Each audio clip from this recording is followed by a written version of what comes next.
Marcos capítulo 9, verso 14, quem encontrou, diga amém. Amém.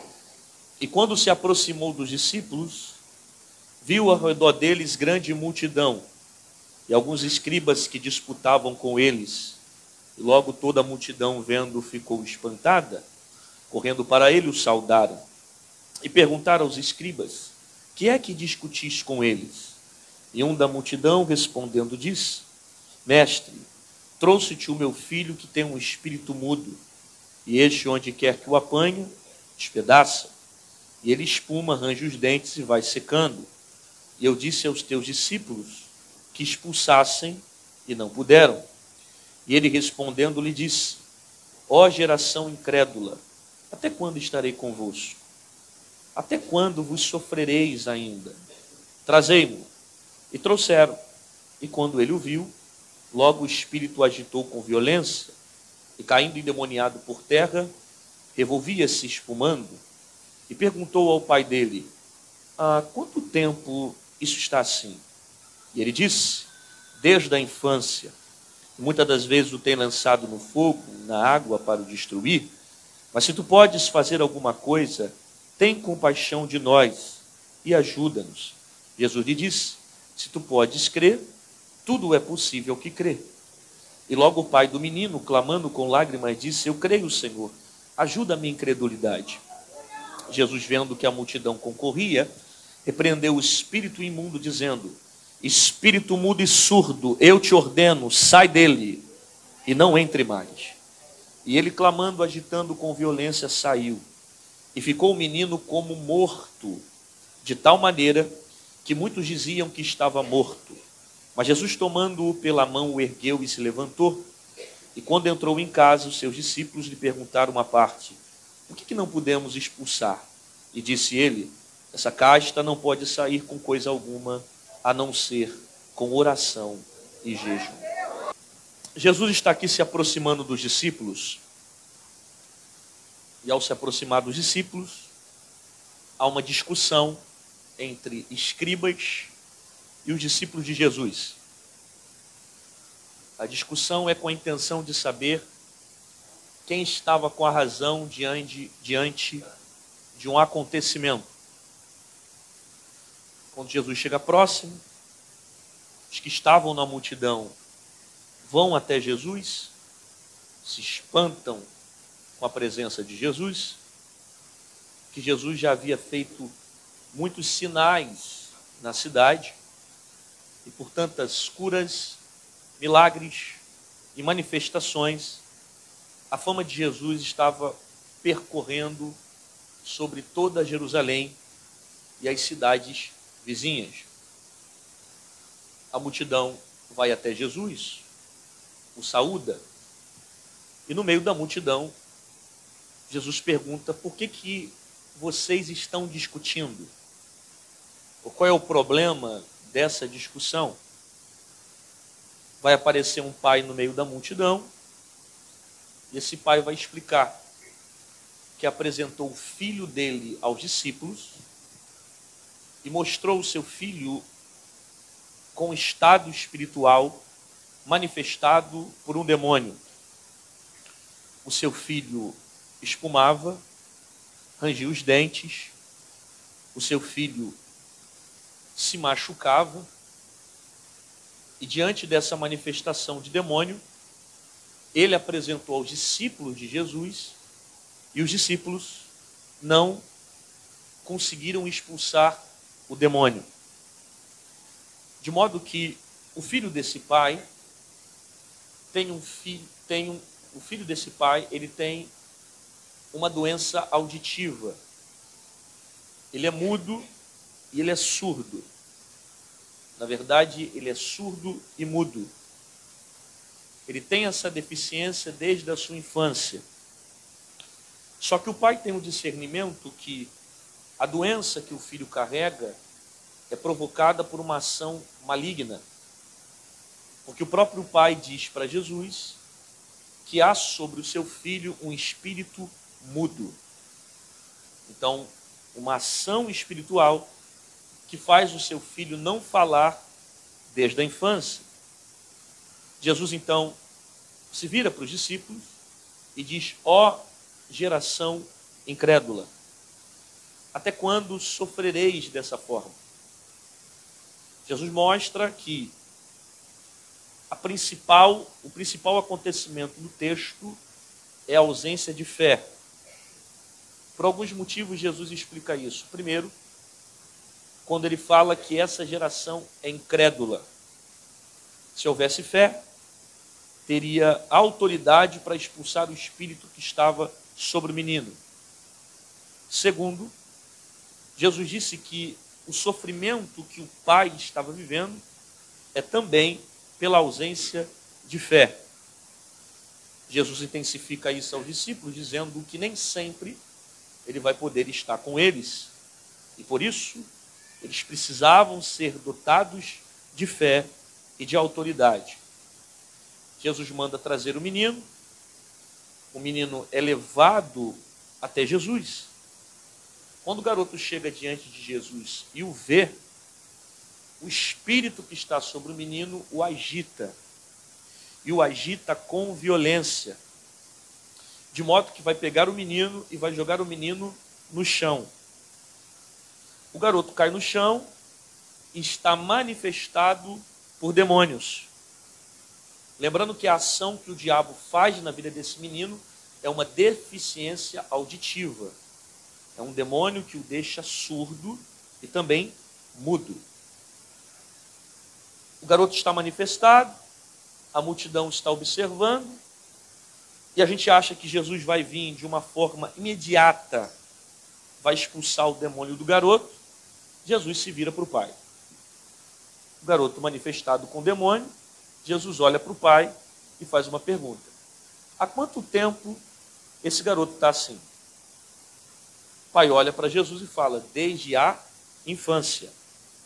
Ou seja, há muito tempo o pai está sofrendo com esse problema.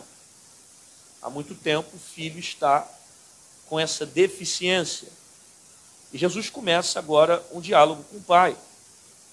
De modo que o pai vai dizer: ó, muitas das vezes o espírito que está sobre o meu filho, olha o discernimento do pai, não é o meu filho, o espírito que está sobre o meu filho, pega ele e lança no fogo. Depois tira do fogo e lança na água. E tudo isso ele faz com a intenção de destruir. Então o pai tem ciência que o demônio que se manifesta sobre o filho, ele vem com a intenção de matar o filho. Uma hora lança no fogo, outra hora lança na água, com a intenção de destruir. Mas se tu podes fazer alguma coisa, Senhor, faça e haja de compaixão. Jesus, então, nesse questionamento, faz outra pergunta: se tu podes crer, tudo é possível a que crê, aquele que acredita. O pai diz que quer crer, ele tem vontade de crer, mas ele não consegue, e ele pede ajuda para que o Senhor o ajudasse na sua incredulidade. O pai clama a misericórdia de Jesus. Ele quer crer, mas algumas frustrações do passado o impedem de acreditar que pode haver uma restauração na vida do seu filho. O primeiro texto já mostra: os discípulos não tiveram autoridade para resolver. Então, certamente, esse pai já levou o seu filho em outros lugares, em médicos, em situações que não puderam resolver. Segundo, o garoto carrega essa deficiência desde a sua infância. Então, há muito tempo esse problema está sobre o menino. Jesus percebe a deficiência de fé do pai e continua conversando. E todo esse diálogo vai injetando fé no coração do pai, fazendo o pai crer no poder que Jesus tem. Jesus, vendo que a multidão está concorrendo o espaço, ele decide repreender o espírito imundo. Ele se vira então para o menino que está no chão e diz: espírito mudo e surdo, eu te ordeno, sai dele. E quando ele dá a ordem de comando, ele dá uma segunda ordem: sai e não entre mais, para que o espírito saia e não tenha mais possibilidade de voltar sobre o menino. Após a ordem de comando de Jesus, o texto diz que o menino vai se agitar novamente, com violência, e o espírito que estava sobre ele vai sair. Porém, o garoto vai ficar deitado no chão, como se fosse um morto. As pessoas vão olhar para ele, vão julgar que o estado dele era um estado de morte. Mas Jesus então decide ir até o menino, toma pela mão, ergue o garoto e o menino se levanta. Quando essa libertação acontece, os discípulos vão até Jesus de maneira particular e fazem um questionamento. Por que nós não conseguimos expulsar esse demônio? Aí Jesus falou, eu digo, porém, que existem castas de demônio que não podem sair com coisa alguma, a não ser com a oração e o jejum. Jesus não quer ensinar aos discípulos que o jejum ou a oração vai tornar os discípulos mais fortes. Preste atenção. A intenção de Jesus não é dizer que o jejum e a oração é a ferramenta principal para expelir demônios. Até porque Jesus havia dito, em meu nome expulsarão demônios. Então, a ferramenta principal para expulsar espíritos malignos é o nome de Jesus. Mas qual a necessidade do jejum e da oração? Jesus vai mostrar para nós dentro desse texto que o propósito do jejum, como também da oração, é intensificar a nossa fé. Quanto mais sacrificamos a nossa carne, mais nós alimentamos o nosso espírito. Quanto mais alimentamos o nosso espírito, mais fé nós temos para combater aquilo que é espiritual. Jesus mostra que o tema central desse contexto é a palavra fé. Os discípulos precisam de fé. O Pai precisa de fé. E Jesus conclui a ideia de algo que eu preciso ter na minha caminhada cristã para que a minha fé não se desfaleça. E qual é o propósito? Caminhar em oração e jejum. Isso que eu acabei de falar para você é um pequeno resumo do texto que está inserido no contexto, no capítulo 9, a partir do verso 14 de Marcos. Existem algumas aplicações que são pertinentes para essa noite. Quantos querem ouvir, digam glória a Deus. A primeira está aqui, quando logo no início o texto diz que os escribas disputavam com eles. Os discípulos estão discutindo com os escribas para dizer quem estava na razão do fato de não terem conseguido expulsar o demônio. Eles estavam discutindo uma ação que era espiritual. E o termo que a Bíblia usa é que eles disputavam entre eles. Quem entende o seu chamado não disputa com os outros. Quem entende a sua vocação não fica nessa disputa. Quem entende o seu propósito não fica discutindo com os outros para mostrar que tem mais poder, que tem menos poder, que está na razão, que está sem razão. Porque quem entende o porquê foi chamado, o seu propósito, ele não se sente ameaçado porque alguém tem mais autoridade que ele, ou se alguém tem um chamado diferente do dele, até porque uns cantam, outros ensinam, outros pregam, outros profetizam, e cada um fica na vocação que Deus te chamou. Eles estão discutindo. Jesus aparece no meio para se encontrar com os discípulos. Quando a multidão vê Jesus, ela fica espantada e vai até Jesus. Você percebe que a multidão para de dar atenção para a discussão e começa a dar atenção para Jesus. Aquilo que Jesus carrega chama atenção. Aquilo que Jesus tem atrai a atenção da multidão. A multidão para de olhar para aquilo que está sendo discutido e começa a olhar para o Cristo que apareceu. As pessoas vão olhar para você não porque você é bonito. Você vai chamar atenção em certos ambientes não por causa da sua aparência, mas porque você carrega Jesus dentro. E quem carrega Cristo chama a atenção. Alguém vai olhar para você no banco e vai dizer, você tem algo diferente. Alguém vai olhar para você no restaurante e vai dizer, tem um brilho diferente no seu rosto. Alguém vai olhar para você no carro, no trabalho, eu estou percebendo, seu semblante é diferente. Você carrega Jesus, não carrega? Porque quem carrega Jesus chama a atenção. Jesus chega nessa discussão e começa a perguntar para os discípulos e também para os escribas, o que vocês estão discutindo? Qual é a discussão entre vocês? Qual é o problema? Em outras palavras, a expressão é essa: qual é o problema? Enquanto os discípulos discutem com escribas, os escribas discutem com discípulos, e cada um quer tentar colocar o seu ponto de vista, Jesus está indo no foco. Qual é o problema? Qual é a solução para isso? Porque quem discute não resolve problema. Quem passa o tempo inteiro ruminando as coisas não resolve problema. Tem gente que tem prazer em discutir. Tem gente que tem prazer em levantar discussões. E quanto mais você fala de discussões sem soluções, mais aumenta o problema. Tem gente que foca na discussão. Tem gente que foca no questionamento. Tem gente que gosta de uma discussão. E quanto mais discute, mais se desgasta.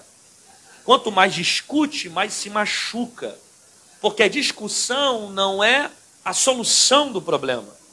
Jesus não chega dizendo que os discípulos estão certos. Jesus não chega dizendo que os escribas estão certos. Jesus chega dizendo qual é o problema, porque nós precisamos resolver.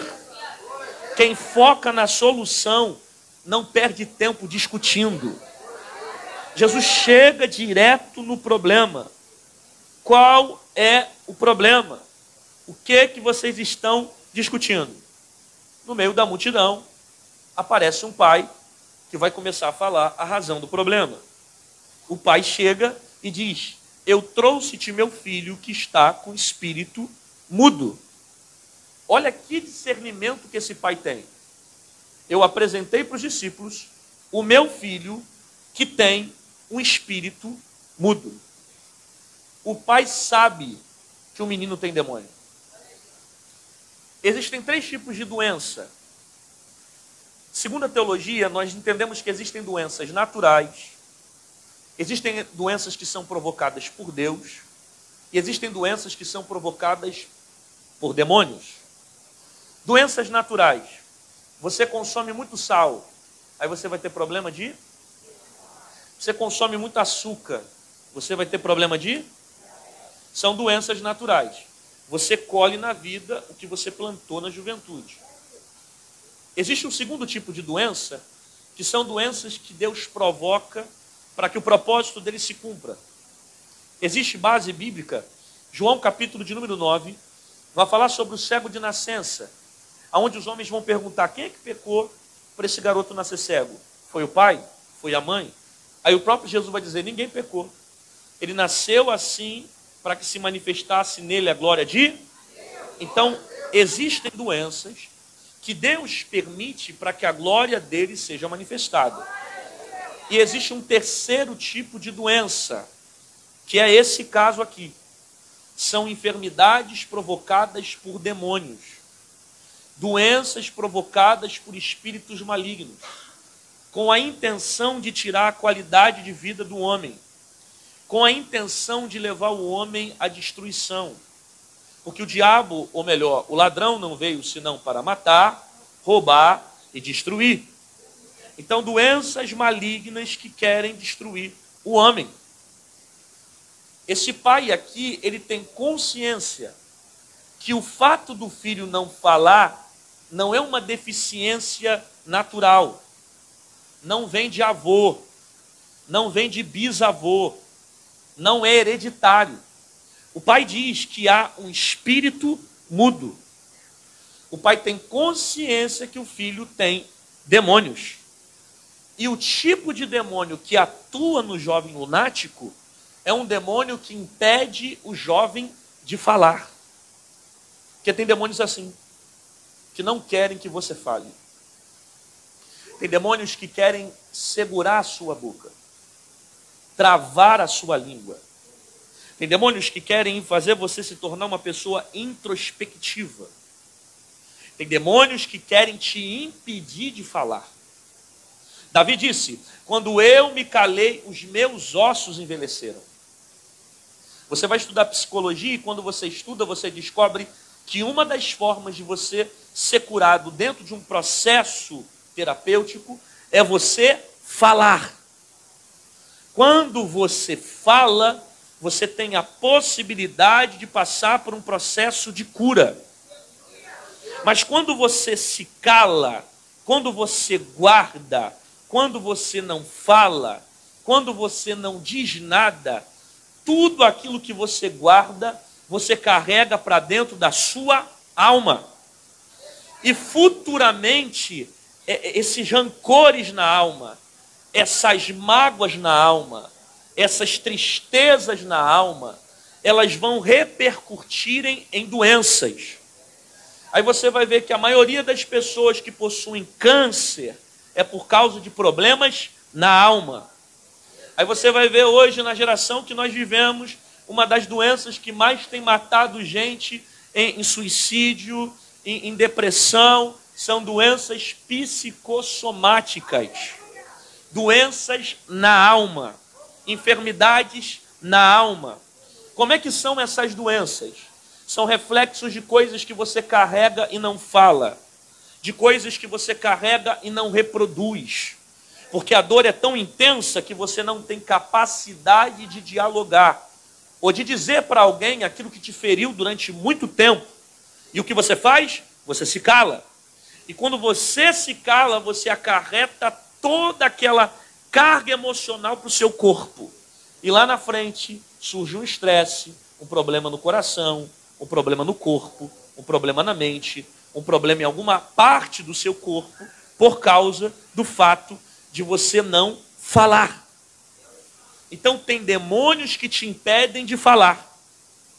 Tem demônios que fazem de tudo para deixar você muda, para que ele continue atuando sobre essa área oculta e atacando o seu psicológico.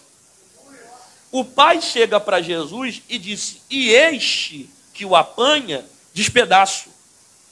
Olha que discernimento fantástico que o pai tem. O pai está dizendo: este aqui é o demônio. O pai não está dizendo: meu filho faz isso. O pai está dizendo: e este aqui é o demônio que vem sobre o filho, o despedaça, o fere, o machuca, o lança no fogo, o lança nas águas. O pai tem ciência que é demônio que está sobre o filho.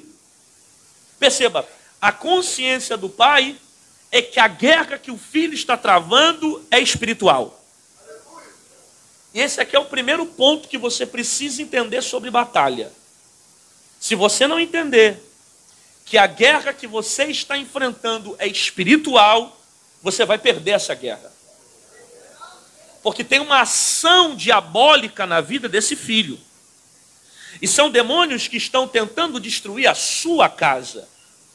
E se você não tiver o discernimento, você vai continuar batendo boca, você vai continuar dando tapa, você vai continuar brigando, você vai arrumar questionamento, você vai levar para a polícia, você vai levar para psicólogo, você vai levar para psiquiatra, você vai gastar dinheiro com remédio, vai envolver ele em tarja preta, vai ficar preso em consultório, vai gastar milhões e milhões e não vai resolver problema, porque você tem que identificar quem é o seu inimigo. Paulo diz: a minha luta não é contra a carne nem... Isso significa: a minha luta não é contra o ser humano. A minha luta é contra principados e potestades. O que é principado? Vem de um hebraico, uma palavra chamada principal. Potestades são demônios que habitam nos ares. Paulo está dizendo o seguinte: a nossa guerra é espiritual. Às vezes você está travando uma guerra contra o teu marido, mas não é ele. É o diabo que está usando a boca dele. E se você não tiver discernimento, você vai continuar entrando em guerra de maneira errada. Então o primeiro ponto para você aqui nessa noite é: tire essa luva de boxe, sai de frente dessa guerra, fecha a porta do teu quarto, dobra o teu joelho, grita o nome desse demônio que está atacando o teu casamento e dá ordem dizendo: Pombagira, eu já te vi, arruma a tua mala e sai dessa casa agora. O pai tem visão, e a visão do pai é: a guerra é espiritual. Os seus discípulos não conseguiram expulsar o espírito que está nele. Aí Jesus se ira: ó geração incrédula, vocês são meus discípulos e não têm autoridade para expulsar? Não adianta ser discípulo e não ter autoridade, andar com Jesus e não ter autoridade, caminhar com Jesus e não ter autoridade. Quando alguém que está do mundo lá fora te convidar para um evento espiritual como esse, eles estão esperando alguém de autoridade, irmão. Quando alguém do mundo te convidar, você não tem que ter medo de demônio, você não tem que ter medo de capeta, você não tem que ter medo de principado, você não tem que ter medo de potestade, você tem que ir na autoridade que há no nome de Jesus. Eu vou contar um testemunho para ver se você dá glória a Deus. Eu me lembro mais ou menos alguns anos atrás, eu estava dirigindo o culto de libertação aqui nessa igreja. Aí de repente, quando o culto acabou, veio uma família procurar a gente, não sei se minha mãe lembra desse testemunho, e a família veio olha dizendo: olha pastor, eu preciso que você vá lá em casa, meu irmão está manifestado com demônio, e ele está com uma faca desse tamanho, uma peixeira. Eu já chamei os pastores para ir lá orar, os pastores vão até o corredor e não entram na sala, porque estão com medo do meu irmão. Irmão, eu vou dizer uma coisa para vocês, a gente foi na autoridade, saiu do culto cheio de unção. Quando eu cheguei no corredor, estava eu e mais algumas intercessoras. Só lembra disso? A irmã da Janaína, o irmão da Janaína. E quando a gente chegou lá, em frente ao corredor, era um negão de mais ou menos quase 2 metros de altura. Ele estava dentro da cozinha, com uma faca na mão, uma peixeira enorme, afiando a faca na cozinha assim, ó. Eu quero ver quem tem coragem de me enfrentar. Aí você pensa, eu que tenho um pouco mais do que 1,5 metro. Um negão de quase 2 metros de altura, com uma faca, chamando para briga. Irmão, você acha que eu vou nele na condição física? Você acha que eu vou lá dar tapinha na cara do... Não vou não, irmão. Eu fui lá na autoridade do Espírito. E quando ele desafiou aí, que eu fui para cima, eu falei: sai dele em nome de Jesus. Quando eu dei o grito, o facão caiu, ele caiu de joelho e teve libertação na casa. Eu estou dizendo o seguinte para você: você não tem que ter medo daquilo que aparece na tua frente. O diabo vai te intimidar, vai vir com faca, vai vir com carro, vai vir com lança, mas o que está em você é maior do que a capetada inteira. Você tem que ter autoridade. Vão procurar você por causa de Jesus. Jesus olha para os discípulos e diz: até quando vocês sofrerão assim? Até quando vocês continuarão assim? Ou seja, ele mostra para nós que a ausência de fé provoca sofrimento. A falta de fé faz você perder esperança. A falta de fé faz você perder credibilidade. A falta de fé faz você achar que o mundo acabou, que não tem para ir mais jeito para o teu filho. É isso que o diabo quer que você pense. O diabo quer que você pense que não tem jeito para o teu casamento, não tem jeito para o teu filho, porque o psicólogo não dá jeito, porque o psiquiatra não dá jeito, porque você está gastando dinheiro com remédio e não resolve, porque está levando para o médico e não resolve. Você está debaixo de guerra. É isso que o diabo quer, que você pense que a tua luta é física, mas a cortina já foi descortinada nessa casa, e esse demônio que está atuando na tua vida vai ter que dar marcha ré. Balança alguém perto de você e diga: vai sair da tua casa hoje. Diz: ela é malacau a séria.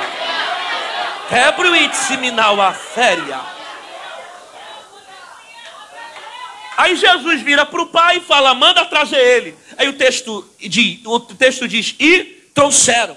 O texto diz: e Trouxeram. O texto diz, o texto diz, não importa o grau da sua dor, leve ela até Jesus.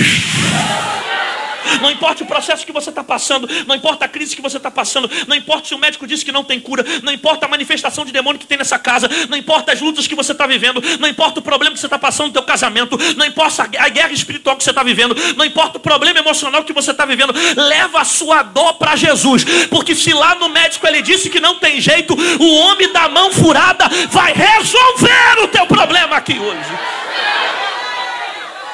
E trouxeram até Jesus.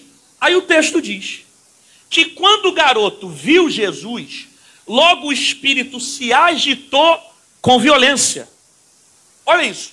Por que o espírito se agita com violência? 2 motivos. Primeiro, o demônio sabe quem é Jesus. Eu disse que o demônio sabe quem é? Jesus. Eu vou soltar uma pérola aqui, pega quem estiver ligado. Marcos capítulo de número 5, volta lá se você está com a Bíblia aberta. O capítulo 4, o versículo 41. Os discípulos estão no final de uma tempestade. E quando Jesus acalma o vento e o mar, os discípulos terminam a história dizendo, quem é esse? Que até o vento e o mar... Ou seja, os discípulos andam com Jesus, mas não sabem quem é? Marcos capítulo 5, versículo 7. Quando Jesus chega em Gadara, lembrando que a intenção do barco era para chegar na cidade de Gá. Quando Jesus acalma o vento e a tempestade, os discípulos terminam dizendo, quem é esse? Que até o vento e o mar lhe obedecem. Quando os discípulos pisam em Gadara com Jesus, Marcos 5, versículo de número 7, o demônio que está no gadareno diz assim, que tenho eu contigo, Jesus, filho do Deus vivo. Ou seja, os discípulos não sabem quem é Jesus, mas o demônio que está no gadareno sabe quem ele é. Você pode não saber quem ele é, você pode ouvir falar dele, mas o diabo e os demônios ficam arrepiados, atemorizados, só em saber que a presença dele está aqui em nosso meio. Então por que o demônio agita o menino? Porque o demônio sabe quem está na frente dele. O demônio sabe quem é Jesus.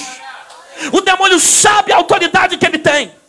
E por que o demônio agita o garoto? E o texto diz, agita com violência, porque o diabo sabe que vai perder. Guarda isso, por favor. A guerra aumenta quando o diabo sabe que vai perder. Diga para alguém perto de você, ele sabe que vai perder. Diz, ele sabe que vai perder. É por isso que a guerra aumentou, é por isso que o ataque aumentou, é por isso que a calúnia aumentou, é por isso que a fofoca aumentou, é por isso que a luta aumentou, é por isso que a mentira aumentou, é por isso que está vindo ataque de tudo quanto é lado. Está vindo ataque na igreja, está vindo ataque na rua, está vindo ataque no trabalho. Você está sofrendo de tudo quanto é lugar, está sofrendo na justiça, está sofrendo na polícia, está sofrendo de tudo quanto é lugar. O diabo está se levantando no teu casamento, está se levantando no meio dos teus filhos, porque o diabo está sentindo que ele vai perder. Ele está vendo Jesus chegar perto, ele sabe que vai perder a guerra, mas o inferno, querendo ou não, a vitória já é sua. É sua.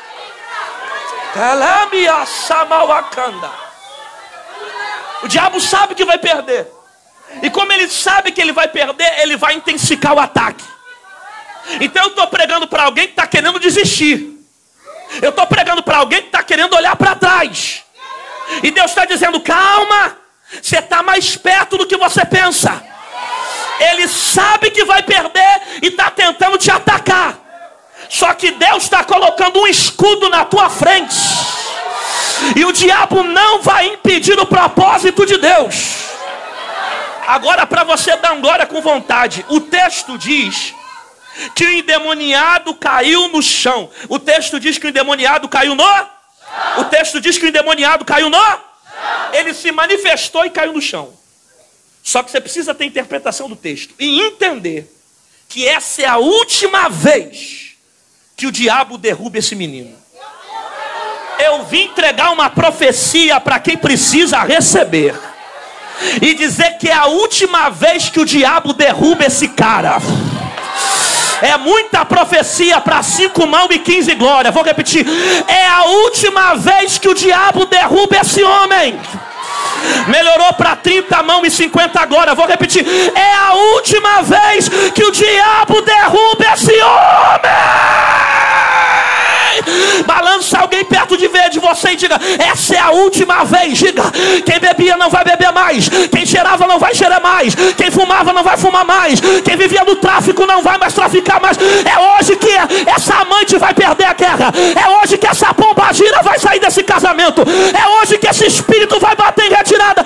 Essa é a última vez que o diabo toca na tua casa. Quero voar aqui hoje. Quem está recebendo, dá um grito de glória a Deus aqui nessa casa. Ele cai no chão, manifestado com o demônio. Ele está no chão caído, manifestado, rangendo os dentes, espumando pela boca. Aí você, olha para cá. Aí você acha que Jesus vai vir e vai expulsar o demônio do menino. Não. Jesus se vira para o pai. Olha que estranho. Jesus faz umas coisas que a gente não entende. O garoto está manifestado, espumando pela boca. A medicina poderia até dizer que poderia ser um ataque epilético. Mas na verdade o pai diz que desde pequeno ele tem um espírito mudo. Jesus sabe, não é ataque epilético, é demônio. Ele está manifestado, caído no chão. Em vez de Jesus colocar a mão na cabeça e expulsar o demônio, Jesus olha para o pai. Aí começa a conversar com o pai. O garoto caído no chão, manifestado com o demônio. Jesus olha para o pai e pergunta: há quanto tempo isso está assim? Parece fria a pergunta de Jesus. Precisando de uma ação imediata, Jesus pergunta como está a história do garoto. Há quanto tempo isso está assim? Olha para cá. A pergunta de Jesus está fazendo o pai falar. Porque todas as vezes que Jesus nos faz falar, é porque Ele quer curar a nossa alma. Todos os processos que Jesus fazia alguém falar nos evangelhos, é porque Ele queria tratar da alma de alguém. No meio da multidão, a mulher toca na orla de Jesus, ela foi curada. Jesus vira no meio da multidão e pergunta: quem me tocou? Jesus sabia quem tocou, sim ou não? Só que Jesus sabia que quando ela tocou, ela recebeu a cura física. Mas quando ela se posiciona no meio da multidão, ela recebe a cura da alma. Você está preparado para receber isso aqui não? Jesus pergunta para o pai: quanto tempo isso está assim? O garoto está manifestado, mas Jesus resolve conversar com o pai. Porque antes de Jesus libertar o filho, Ele vai curar o pai. Você acha que só o filho está amarrado nessa situação? Você acha que só o filho está sofrendo nessa situação? Você acha que só o filho está caído no chão? Você acha que o pai não está angustiado de ver o garoto mais uma vez rangendo os dentes? Mais uma vez espumando pela boca? Desde a infância sofrendo, ninguém resolve o problema dele. O pai está amarrado nesse sofrimento. Quem é pai aqui sabe o que eu estou falando. Se você tem um filho, o filho sofre, você sofre junto. Se você tem um filho doente, você sofre junto. Se você tem um filho nas drogas, um filho dependente químico, você sofre junto. É uma guerra que você passa junto. Então Jesus sabe, não adianta só eu expulsar o demônio do filho se eu não curar o coração do pai. Eu vim pregar para quem tem boca para dar glória, que hoje não é só seu filho que vai ser curado nessa casa. Jesus vai curar você também que está nessa guerra. Jesus vai libertar você também aqui nessa guerra. Porque Jesus sabe as lutas que você já travou. Jesus sabe as pelejas que você já travou. Jesus sabe como está teu coração. E a profecia do céu é: do jeito que você entrou, você não vai sair daqui.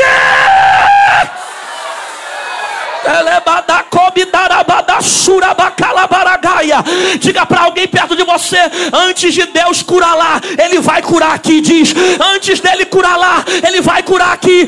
Antes dele libertar lá, Ele vai libertar aqui. Antes dele salvar lá, Ele vai salvar aqui. Antes dele restaurar lá, Ele vai restaurar aqui. Antes dele mudar lá, Ele vai mudar aqui. Vai ter mudança de página sobre a tua vida. Quem crê nisso, solta o grito de glória a Deus aqui nessa casa.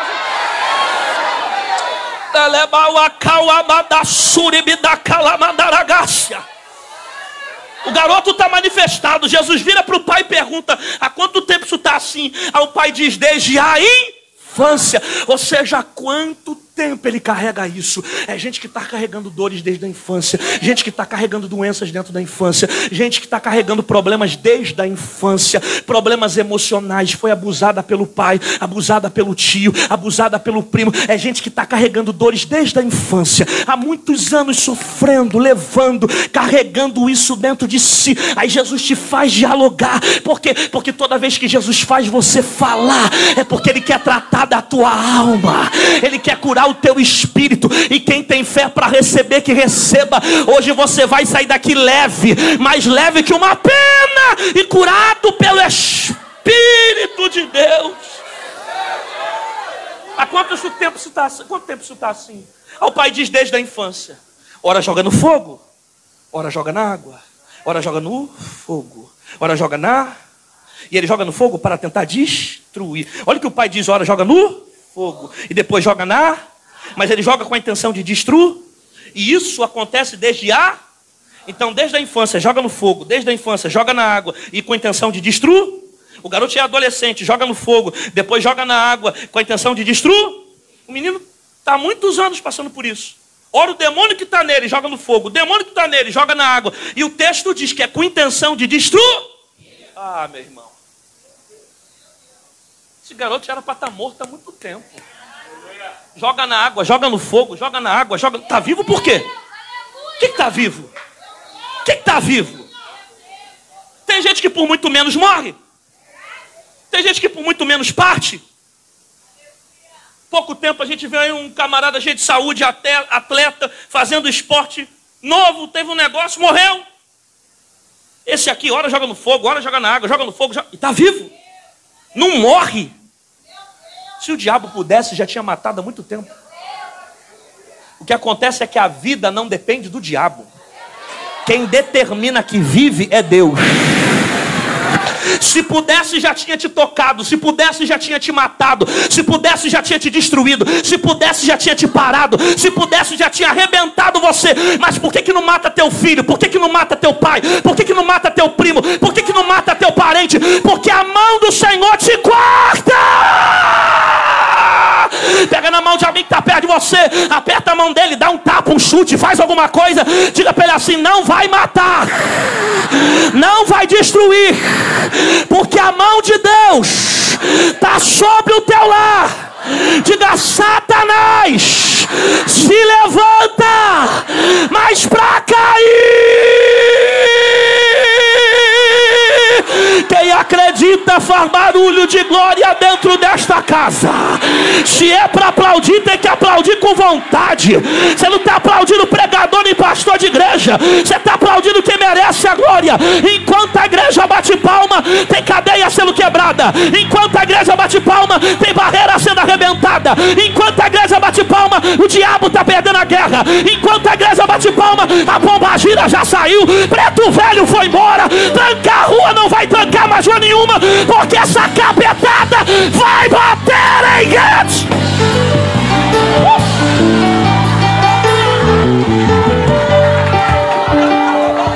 Está atacando na direita, mas não te mata. Está atacando na esquerda, mas não te mata. Levanta na frente, mas não te mata. Levanta atrás, mas não te mata. Faz macumba contra você, mas não te mata. Coloca teu nome na boca do sapo, mas não te mata. Coloca teu nome na boca do boi, sei lá, mas não te mata. Faz oferenda, mas não te mata. Mata boi, mas não te mata. Corta a cabeça de bode, mas não te mata. Levanta com fuzil, mas não te mata. Vem de pistola, mas não te mata. Vem com metralhadora, mas não te mata. Explode a granada, mas não te pega. Não te mata. Você sofre acidente, mas não morre. Pega Covid 5 vezes e não morre. O carro vira na Avenida Brasil, tu não morre. O assaltante vem, não te acha, não te mata. Coloca a arma na tua cara, mas não consegue te atingir. Por quê?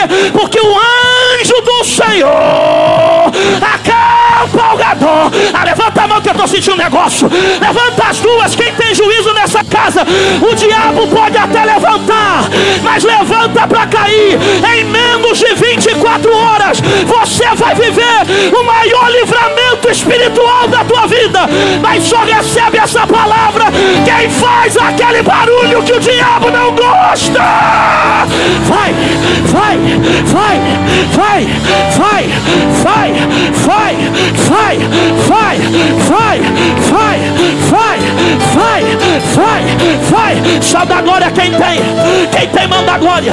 Só dá glória quem pega dá glória quem tem manda a glória, dá glória quem pega. Tem glória a Deus nesse canto aqui, tem glória a Deus desse lado aqui, tem glória a Deus aí no blindex, tem glória a Deus aqui no meio, tem glória a Deus aqui no altar. Eu vim profetizar para quem está debaixo de guerra espiritual. A pomba gira pode até levantar, mas ela não te mata. Problemanda calma, suribida calma baragaia. Pelo amor de Deus, diga para 4 pessoas: cada glória que tu dá é um demônio que cai. Diz, cara, vai cair, vai cair, vai cair, vai cair. Eu vou repetir, vai cair, vai cair. Vou falar de novo, vai cair, vai cair. Vou falar de novo, vai cair, vai cair agora naquela sala, vai cair agora naquele quarto, vai cair agora naquele hospital, vai cair agora no Albert Einstein, vai cair agora no Pro Saúde, vai cair agora no Dom Bangu, vai cair, vai. Esse demônio vai ter que pegar a oferenda, a cachaça, a pipoca, a farofa e voltar para os quintos dos infernos, porque na tua casa o diabo não vai ficar. Epa mamacoma naiaça, epa mandou comidaça, epa mandou que me dá canto no mondoche, epa maia daia canto no menência, epa rabacanto de come da catacatas, epa maia daia canto no medeia daia gac, opa bacome da canto no mundo no coma, epa bacoma da cantaragaia de come de fácia, epa manto tople pominência, opremia daia canto no medeia daia ga, omi da come da cantaragaia de come de faia de come dessa, epa pacando que tá é para coma da cantar, é para dar comida cantaraga, ele é para gaia de comida saiuta. Assim diz o Senhor. Eu sei o que o diabo tem armado, eu sei os ataques que você tem sofrido, e tem hora que você tem perdido a força e tem dito: Deus, eu preciso da tua graça. Mas eu digo: sou eu mesmo que estou te sustentando. Tu não está sozinho, mulher, nessa guerra. Eu me levanto com autoridade e digo: por um caminho o diabo veio, mas por 7 vai bater em retirada. Pega. A última palavra não é da pomba gira, a última palavra não é do preto velho, a última palavra não é de Zé Pilintra, a última palavra não é de Ogum, a última palavra não é de Orixá, a última palavra não é de Amanjá, a última palavra não são dos demônios, a última palavra não é do inferno, a última palavra de espírito maligno, a última palavra não é do diabo, a última palavra não é de príncipe da Pérsia, não é da Babilônia, não é de Faraó, a última palavra do comando vermelho, a última palavra do terceiro comando, a última palavra de espírito, a última palavra de Buda, a última palavra de Amanjá, a última palavra é do leão da tribo de Judá. 30 segundos dando glória, quem consegue? 30 segundos, vai. 29, 28, 27, 26, vai cair agora. 24, 23, 22, vai ter virada. 20, 19, 18, 17, 16, 15, 14, 13, 12, 11, abre a boca. 10, 9, 8, vai cair. 7, 6 vai cair. 5 é agora, 4 é agora, 3 é agora. Abra a boca e dá glória a Deus.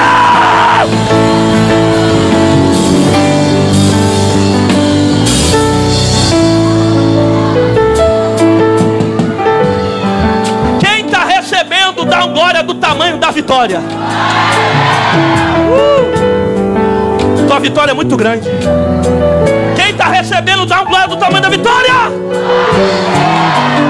Diga para alguém perto de você: vai ter virada nessa casa. Aqui eu termino a mensagem. Vocês são tão espontâneos, gente.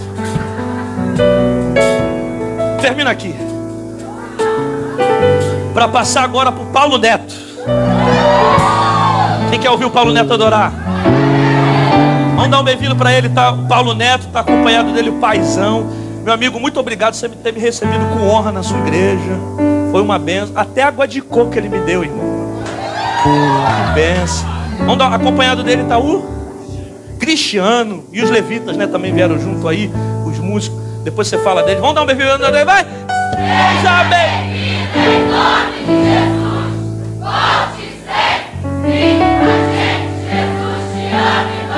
Aplaudam o Senhor pela vida do Paulinho e do pai, pastor Amós, homem cheio de Deus.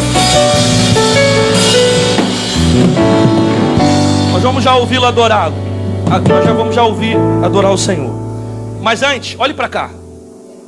Jesus olha para ele e diz: se tu podes crer, tudo é possível àquele que? Jesus está falando para ele o seguinte: não deixe as frustrações do passado te impedirem de viver um milagre no presente. Porque tudo é possível àquele que? Jesus olha para o garoto que estava manifestado. Lembra que eu disse que o menino estava manifestado com o demônio? Eles olham para o menino e diz: sai dele, espírito mudo e surdo. Eu te faço uma pergunta: o garoto era surdo, sim ou não? Só que é o espírito que estava sobre o garoto. Então o menino não podia ouvir a voz, mas o demônio sim. O garoto não ouve, mas os demônios escutam. E quando Jesus dá a ordem de comando, o espírito sai. Eu estou falando para alguém que de repente coloca a mão sobre o filho, sobre o pai na hora de orar. Sabe, na hora que você vai dormir, vai colocar a mão na cabeça do teu filho. Aí você fala: ele não está nem ouvindo. Ele não está ouvindo. Mas a ação espiritual que está acontecendo, está ouvindo tudo ali. Se tem demônio, vai ter que sair, porque eles ouvem. E você não precisa gritar, é só dar ordem. Aí Jesus diz: espírito mudo e surdo, sai e não entre. Sabe o que Deus estava dizendo? Que esse problema nunca mais vai se repetir. Diga para alguém perto de você: você não passa mais a mesma coisa. Diz: nunca mais vai se repetir. Você pode passar outras guerras, mas essa aí Jesus já resolveu aqui na casa. Quando o demônio saiu do garoto, olha para cá, o texto diz que o menino ficou como um morto. No 3 você grita morto. 1, 2, 3. Morto. Tá bom, mas agora que repita. 1, 2, 3. Morto. O texto diz que o menino ficou como um morto. Ele parece que está morto, mas não está morto. Alguém está olhando e está dizendo: já morreu. Mas Jesus sabe que está vivo. Tem alguém que está olhando para a tua história e está dizendo: já morreu. Está preso nas drogas, está preso na cocaína, está preso na maconha, está preso na bebida. Aquele casamento ali já era, já morreu. Os homens estão sepultando. Mas olha o que Jesus faz. Jesus pega pela mão, ergue e levanta. Anota essa frase e não esquece: as pessoas matam aquilo que está vivo, mas Jesus levanta aquilo que está morto. Você era para ter agarrado no teto. Eu vou repetir a frase: as pessoas matam aquilo que está vivo, mas Jesus dá vida. Ele levanta aquilo que está morto. Pegue na mão de alguém que está perto de você e diga: quem é o homem para dizer que não tem jeito? Diga: Satanás não dar a última palavra. Jesus chegou na tua casa para levantar quem está fraco. Quem pega dá glória, quem dá glória pega, dá glória. Quem tem manda glória. Parece que está morto, mas está vivo. Parece que não tem jeito, mas tem jeito. Parece que não vai levantar, mas vai levantar, porque a última palavra de Deus. E quem pega essa palavra faz aquele barulho que o diabo não gosta aqui nessa casa. E para fechar, se você tiver fé, você vai bater na mão de 3. Mas espera, se você for doido igual eu e o pastor Amós, você vai bater na mão de 5. Mas se você for tomar de Deus igual eu e o Paulo Neto, você vai bater na mão de 7. Vai olhar nos olhos dele, vai dar um tapinha e vai dizer: a última palavra é de Deus. Vai, a última palavra é de Deus. A última palavra é de Deus. A última palavra é de Jesus. Não tema, não tema o que o médico disse, não tema o que os homens disse, não temos ataques do mundo, não temo o que o inferno fez, não temo o que o diabo está fazendo, não temo o que ele está tentando tramar contra a tua